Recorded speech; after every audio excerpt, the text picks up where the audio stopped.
These past weeks, I've seen many people saying the K-pop YouTuber Sultry Films should be sued, along with the infamous YouTuber Sojung, who faced multiple lawsuits from several idols and their representative companies. These idols include none other than Jungkook and V from BTS, Wonyoung from IVE, and now aespa and EXO's Suho. Contrary to what many wish, Sultry Films is not going to be sued. At least, there is a very low chance of that happening. Before starting this video, I want to state a few things. I am not making this video to defend Sultry Films. I am just saying the most probable scenario of her situation. I am not a law student, but I do have contact with people who have a law degree and work with law. I asked them multiple questions and did my own research in order to make this video as accurate as possible. So with that in mind, let's get onto the video. Sorry to break it to you, but Sultry Films is not going to get sued. At least, there is a very low chance of that happening, unless the companies involved find some kind of legal loophole that allows them to proceed. But anyway, the chances of that happening are still low. If you don't know who Sultry Films is, I'll quickly introduce the channel. Sultry Films is a K-pop opinion-based channel, and if you're going to stop me right here and say, but wait, why do people think she could get sued if she's an opinion-based channel? The thing that bothers people the most is that she expresses her opinions in a very harsh way. I don't know if harsh is the right word for it, but let's just say it's not the best way possible. And if you want me to be honest, the channel is basically a dumpster of negativity. Every single video from this YouTuber is about criticizing something and just being mean. Here are a few clips of some of their videos. Opinions on it. The fact that they released a song that requires little to no singing, after the heavy backlash they received for their poor Coachella performance is honestly hilarious. But still, the fact that this song required little to no singing, and yet, Eunchae and the ballerina still managed to sound horrid on the song is astonishing. Yoonchi's tone of voice is so awful.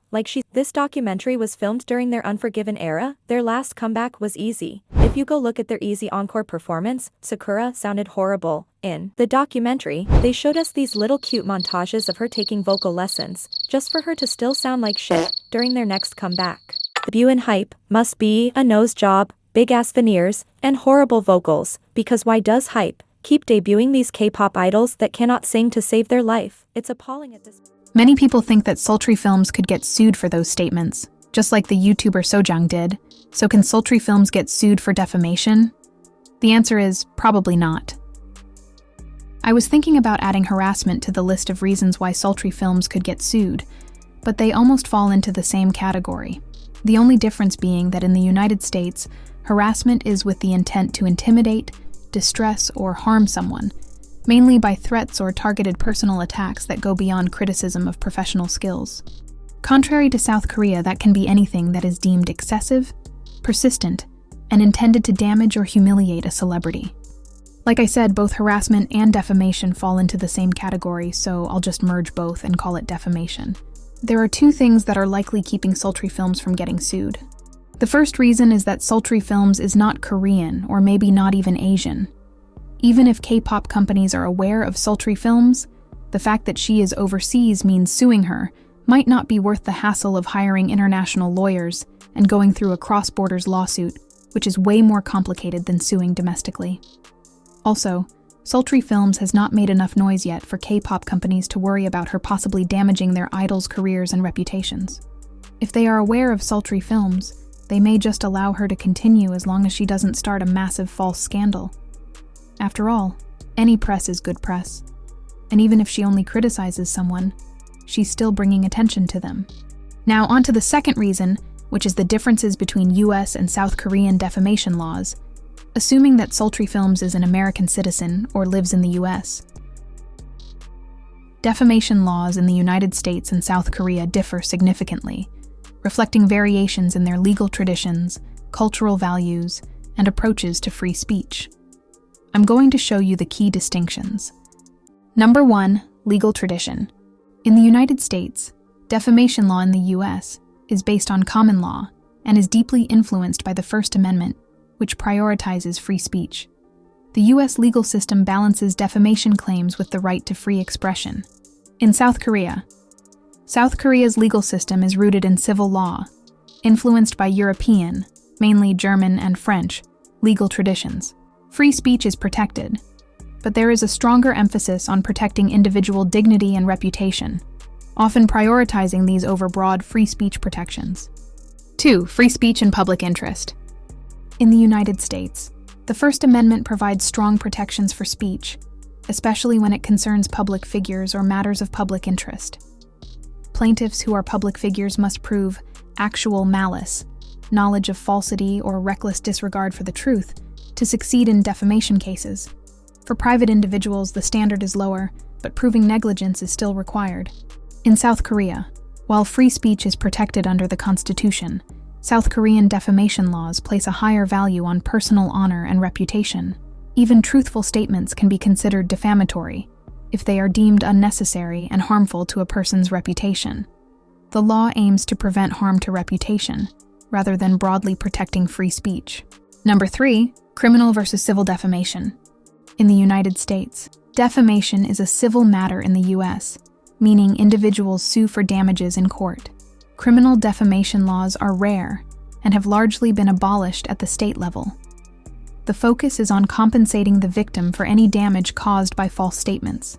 In South Korea, defamation can be both a civil and a criminal offense. Under the Korean Criminal Code, Article 307, individuals can face fines or imprisonment for defamation, even if the statement made is true, as long as it causes harm to another's reputation.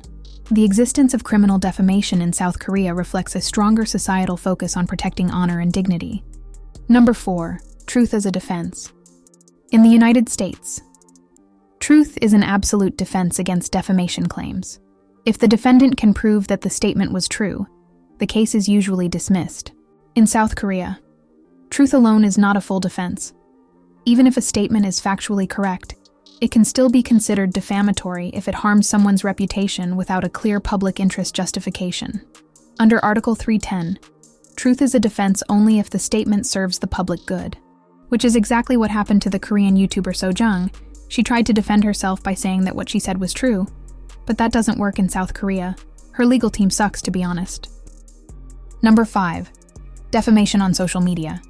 In the United States, online speech, including on social media, is generally governed by the same principles of defamation law that apply to traditional media. Service providers, like YouTube or TikTok, often have legal immunity under Section 230 of the Communications Decency Act, which protects platforms from liability for user-generated content. In South Korea, defamation laws apply more strictly to online speech in South Korea, with a greater focus on preventing online abuse and cyberbullying.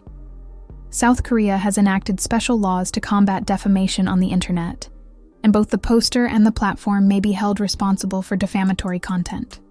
Number 6. Public figures and actual malice standard. In the United States, public figures face a higher burden in defamation cases under the actual malice standard, as established in the landmark case New York Times v. Sullivan. They must prove that false statements were made with knowledge of their falsity or with reckless disregard for the truth. In South Korea, South Korean law does not differentiate as clearly between public and private figures in defamation cases. While public figures may still be subject to scrutiny, they have stronger protections against defamatory statements than in the US, and the actual malice standard is not applied. Number 7. Reputation and honor. In the United States, reputation is important, but the courts place significant emphasis on free speech, especially in matters involving public discourse, journalism, or criticism of public officials. In South Korea, there is a cultural and legal emphasis on preserving personal honor and dignity. The concept of face and the damage to one's social standing is taken seriously, which is reflected in the stricter defamation laws. Summarizing everything to be easier for everyone to understand. Free speech versus reputation. The U.S. emphasizes protecting free speech, especially in public discourse, while South Korea prioritizes protecting individual reputation and dignity. Criminalization. Defamation can be a criminal offense in South Korea, while it is mainly a civil issue in the U.S. Truth defense. Truth is an absolute defense in U.S. defamation law, but not necessarily in South Korea. Social media. South Korea has stricter laws for online defamation compared to the U.S.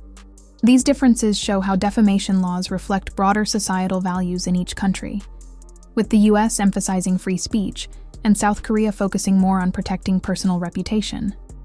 As you may have already noticed, what Sultry Films says not qualify as defamation under US laws. Okay, but if the companies are South Korean, why not apply the South Korean laws to Sultry Films' case? Like I said previously, cross-border lawsuits are way more complicated than a domestic one. And to discuss what laws are applicable is a very complex legal issue and depends on a variety of factors. Here's how the process generally works and how courts decide which laws to apply. Number 1. Jurisdiction. Jurisdiction is the legal authority of a court to hear a case. In defamation cases involving parties from different countries, the court first determines whether it has jurisdiction over the case. The court usually looks at where the defamatory statement was made or where the harm occurred. If the defamatory statement was made online or in multiple countries, the court will look at where the statement was accessed and where the person experienced the most harm. Example: loss of reputation, financial damage. For example, if a person in the United States posts defamatory content about someone in South Korea, a court in South Korea might claim jurisdiction if the content caused harm in South Korea. Number 2.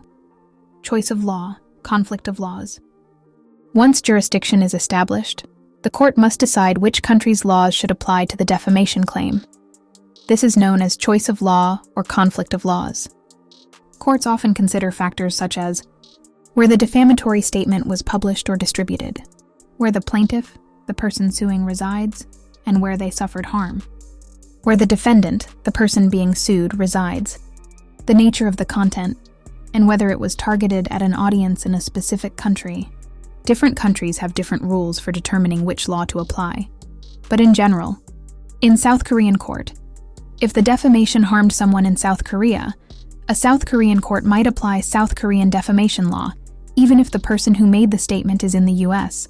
In US court, a US court might apply US defamation law if the defamation occurred in the US, or if the defendant is based in the US, especially if the case involves free speech and First Amendment protections.